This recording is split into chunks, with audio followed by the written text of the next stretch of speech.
Assalamualaikum warahmatullahi wabarakatuh. Imam Ghazali mengatakan bahwa berpuasa itu adalah seperempat dari keimanan. Beliau mendapatkan angka ini dari penggabungan dua buah hadis.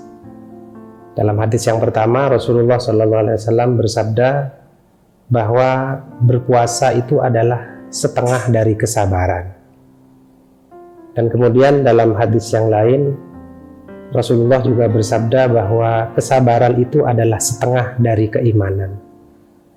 Jadi jika puasa adalah setengah dari kesabaran, dan kesabaran itu sendiri adalah setengah dari keimanan, maka kesimpulan beliau, jadi berpuasa itu adalah seperempat dari keimanan. Dan seperti kita tahu bahwa kesabaran itu pahalanya tidak ada yang tahu kecuali Allah Subhanahu wa ta'ala.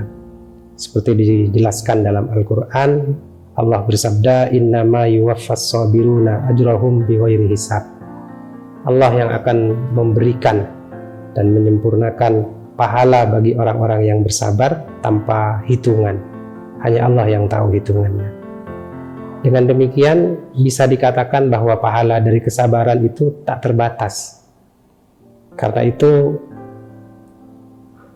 begitu juga pahala dari puasa. Hanya Allah yang tahu berapa besar dan jumlahnya. Ini juga ditegaskan lagi dalam sabda Rasulullah SAW bahwa seluruh kebaikan yang dilakukan oleh manusia dibalas Allah dengan 10 kali lipat, kecuali puasa. Dalam hadis qudsi Allah berfirman, kecuali puasa. Puasa itu adalah milikku dan aku yang akan membalasnya. Jadi hanya Allah yang tahu berapa besar pahala bagi orang yang berpuasa. Para ulama lalu menjelaskan apa yang membuat puasa begitu istimewa, dengan balasan yang hanya Allah yang tahu besaran dan jumlahnya. Di antaranya adalah berbeda dengan amal-amal kebaikan yang lain.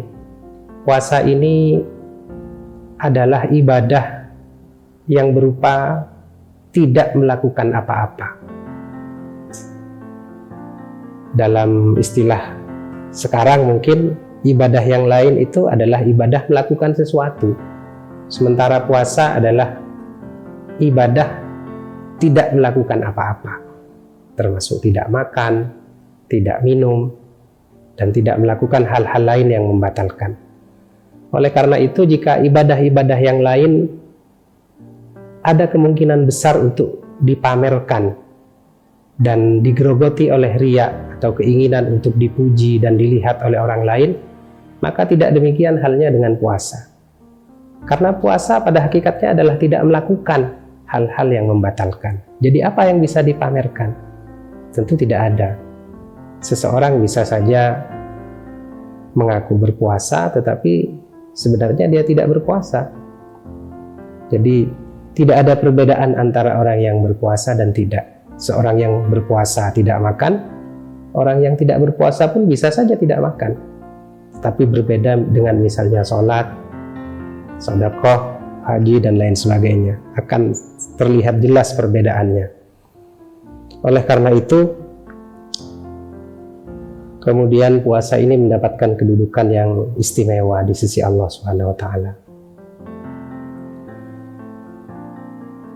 Di antara keistimewaan-keistimewaannya, oleh Allah, orang yang berpuasa disediakan pintu khusus untuk masuk ke dalam surga.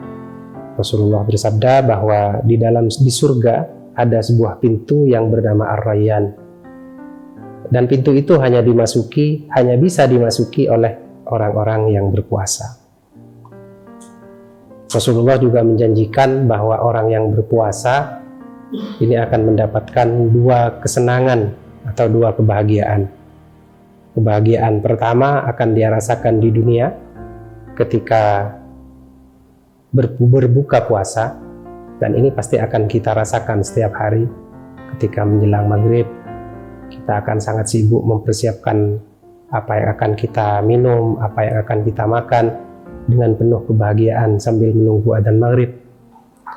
Tapi kebahagiaan ini jauh lebih kecil dibandingkan kebahagiaan yang kelak akan kita temui ketika hari kiamat, ketika kita bertemu dengan Allah Subhanahu wa Ta'ala dan mendapatkan balasan dari puasa yang kita lakukan.